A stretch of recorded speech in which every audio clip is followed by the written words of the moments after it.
السلام علیکم.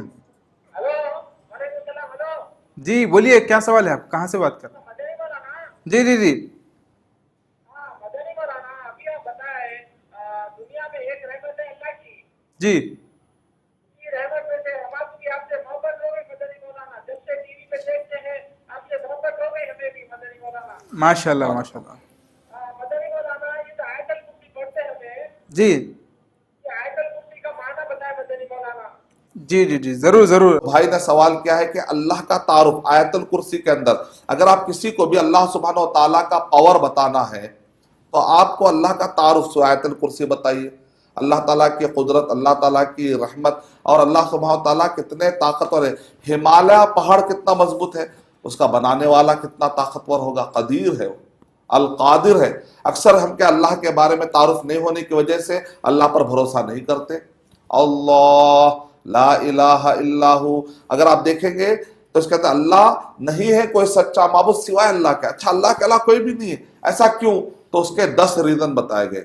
الحی القیوم لا تأخذہ سنۃ ولا نوم لہ ما فی السماوات وما فی الارض ما ذا الذی یشفع عندہ الا بإذنہ یعلم ما بین ایدیہم وما خلفہم ولا یحیطون بشیء من علمہ الا بما شاء وسع کرسیہ السماوات والارض ولا یؤودہ حفظہما وهو العلی العظیم.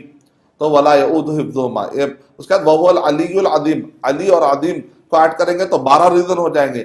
یعنی جہاں جہاں بھی اللہ کے نام اور صفتیں آئے, دراصل وہ ریزن ہے جب اللہ یہ صفتوں کا مالک ہے, یہ صفت ہے, یہ صفت ہے, یہ صفت ہے, تو پھر سارے عبادتیں اسے ایک اللہ کے لیے کرنی چاہیے. نہیں ہے کوئی سچا معبود سوائے اسی کے. اچھا کیوں بھائی اللہ کے علاوہ کسی کی بات نہیں کرنا ہے, کیوں؟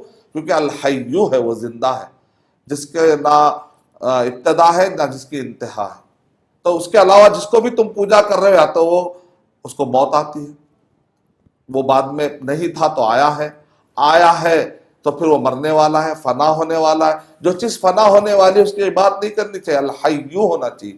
پھر القیوم, وہ نہ صرف خود سے قائم ہے بلکہ پوری کائنات کو قائم کرے, اتنا طاقتور ہو. لا تأخذہ سنۃ ولا نوم, نیند تو کیا اس کو اونگ بھی نہیں آنی چاہیے. تو اللہ سبحانہ تعالیٰ کے نام اور صفتوں پر غور کریں گے تو اللہ سبحانہ تعالیٰ کی عظمت اور پاور دیکھیں. بڑے بڑے طوفان میں سے اللہ سبحانہ تعالیٰ نیک لوگوں کو کیسے بچاتے. طوفان آتا ہے چلے جاتا ہے, نوح علیہ السلام کی قوم بچ جاتی ہے, اللہ قادر ہے. لوط علیہ السلام کی قوم بچ جاتی ہے, پتھروں کی بارش ہوتی ہے صرف نافرمانوں پر, اور مومن بچ کے نکلتے ہیں. موسیٰ علیہ السلام, فرعون ڈوبتا ہے, موسیٰ علیہ السلام بچ کر نکل رہے ہیں. عیسیٰ علیہ السلام کو مارنے والے پریشان ہیں, عیسیٰ علیہ السلام آسمان میں چلے جاتے ہیں. جب زمین کے راستے تنگ ہو جاتے ہیں تو اللہ تعالیٰ آسمان کا راستہ بھی کھول دے سکتے ہیں. جب زمین کے راستے تنگ ہو جاتے ہیں تو اللہ تعالیٰ سمندروں میں راستے بنا دیتے ہیں. مچھلی کے پیٹ میں اللہ تعالیٰ ایسا رحم نازل کرتے ہیں کہ مچھلی کے پیٹ سے یونس علیہ السلام باہر نکلتے ہیں, ایک خراش بھی نہیں آتی.